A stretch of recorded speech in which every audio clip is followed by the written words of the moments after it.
Hello friends, welcome to my channel. My name is Jajon Susi.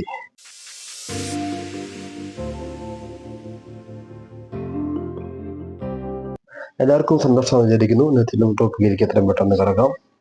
ഇന്നത്തെ എൻ്റെ വിഷയം നമ്മൾ ഉപയോഗിക്കാൻ പോകുന്ന വിഷയം വ്യത്യസ്ത മനോഭാവങ്ങൾ അല്ലെങ്കിൽ വ്യത്യസ്ത മനോഭാവം. ഞാൻ ഈ ടോപ്പിക്ക് എടുക്കാൻ പ്രധാന കാരണം വെച്ച് കഴിഞ്ഞാൽ നമ്മൾ ഇന്നത്തെ സമൂഹത്തിൽ അല്ലെങ്കിൽ ഞാൻ അടക്കമുള്ള എല്ലാ വ്യക്തികളും ഒരു കാര്യത്തെ അല്ലെങ്കിൽ ഒരു പ്രവൃത്തിയെ പല വ്യത്യസ്തമായ രീതിയിൽ കൂടിയാണ് കാണുന്നത്. ഉദാഹരണമായി കഴിഞ്ഞു കഴിഞ്ഞാൽ നമ്മളൊരു ഒരു സ്ഥലത്തേക്ക് യാത്ര പോകാൻ വിചാരിക്കുന്നു.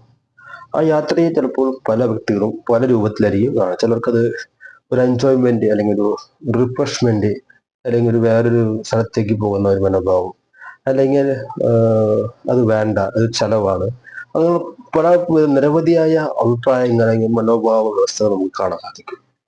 എന്തുകൊണ്ടാണ് ഇതിന്റെ അടിസ്ഥാനമായ കാര്യം? എല്ലാവരും ഒരേപോലെയല്ല. അത് നമുക്ക് എല്ലാവർക്കും അറിയുന്ന കാര്യമില്ല.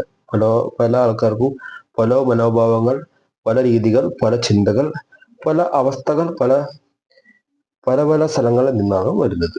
അപ്പോൾ അവരെ ചുറ്റിപ്പറ്റിയാണ് അവരുടെ ആ ഒരു സ്വഭാവ രീതിയിൽ അല്ലെങ്കിൽ ആ ഒരു മനോഭാവത്തിൽ വ്യത്യസ്തങ്ങൾ ഉണ്ടാകും. അപ്പൊ അതുകൊണ്ട് നമുക്ക് എല്ലാവരും ഒരുമിച്ച് ഒരു സ്ഥലത്തേക്ക് അല്ലെങ്കിൽ എല്ലാവരും ഒരുമിച്ച് ഒരു കാര്യം എന്ന് പറയുന്നത് ഒരു ഒരു ബുദ്ധിമുട്ടേറിയ ഒരു കാര്യം കൂടിയാണ്.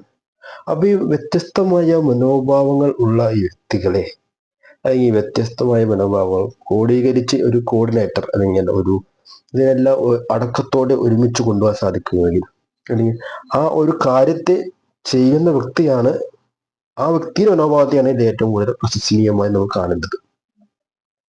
എന്തുകൊണ്ടെന്ന് വെച്ച് കഴിഞ്ഞാൽ ഈ പല വ്യക്തികളുടെ എല്ലാ കാര്യങ്ങളുടെയും മനോഭാവത്തെ ഒരുമിച്ച് ഒരു പബ്ലിക്കായി അല്ലെങ്കിൽ ഒരു പൊതു മനോഭാവത്തിന്റെ അടിസ്ഥാനത്തേക്കാക്കി അതിനെ നല്ല രീതിയിൽ കൊണ്ടുപോകാൻ സാധിക്കുന്നെങ്കിൽ അദ്ദേഹത്തെ ഒരു നല്ല ഒരു കോർഡിനേറ്റർ അല്ലെങ്കിൽ നല്ലൊരു വ്യക്തിത്വമുള്ള മനോഭാവത്തിൽ ഉടമ എന്ന് വരെ നമുക്ക് പറയാൻ പറ്റും.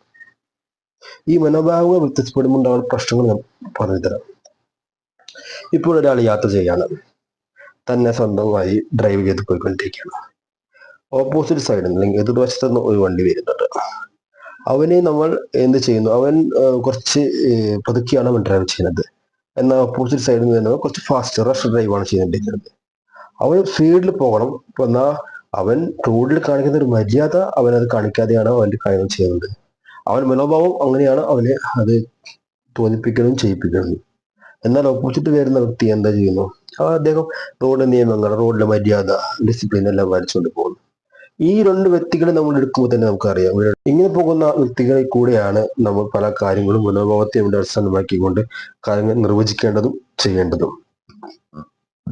ഇപ്പോൾ നമുക്ക് എന്താണ് ഒരു വ്യക്തി ചിന്തിക്കുന്നത് അല്ലെങ്കിൽ എങ്ങനെയാണ് ഒരു കാര്യം ഒരു കാര്യത്തിന്റെ അദ്ദേഹം അപ്രോച്ച് ചെയ്യുന്ന മനോഭാവ രീതി എന്ന് നമുക്ക് അറിയാൻ സാധിക്കില്ല. പക്ഷെ നമുക്ക് ഒരു കാര്യം അറിയാം, നമുക്ക് അതുകൊണ്ട് നമുക്ക് ഈ നല്ല മനോഭാവങ്ങളായി നമുക്ക് മാറാനായിട്ട് ശ്രമിക്കാം. ഈ വീഡിയോ കാണുന്ന എൻ്റെ സുഹൃത്തുക്കൾക്കും അതിനായി ആത്മാർത്ഥമായി പരിശ്രമിക്കുകയും ചെയ്യണമെന്ന് ഞാൻ നിങ്ങളടുത്ത് പറയുന്നു. ഇന്നത്തെ എൻ്റെ വീഡിയോ ഒക്കെ ഇഷ്ടപ്പെട്ടിരുന്നെങ്കിൽ നമുക്ക് മറ്റൊരു ടോപ്പിക്കുമായി നമുക്ക് കടക്കാം. ഇറ്റ്സ് ജയജോൺ സുസി.